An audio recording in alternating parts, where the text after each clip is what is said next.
Πλαστελίνες ή χρόνο σε τάμπλετ, κινητό, τηλεόραση, 1-0. Αγόρασα στη μικρή μου πλαστελίνες και είδα αυτόν εδώ το σελιδοδείκτη, τον πολύ σοβαρό σελιδοδείκτη, και έφτιαξε αυτό. Μην περιμένετε και το κάτω μέρος να το έχετε στο επόμενο επεισόδιο. Σιγά σιγά.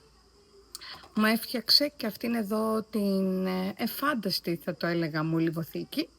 Οι πλαστελίνες ενισχύουν τη λεπτή κινητικότητα καθώς βοηθάνε τη γραφή. Επίσης δρούν αγχολητικά καθώς το παιδάκι διοχετεύει όλη του την ενέργεια σε αυτήν την δραστηριότητα. Επίσης ενισχύουν τη συγκέντρωση, την δημιουργικότητα και την επιμονή καθώς εστιάζουν την προσοχή τους να φέρουν εις πέρας σε αυτή τη συγκεκριμένη δραστηριότητα.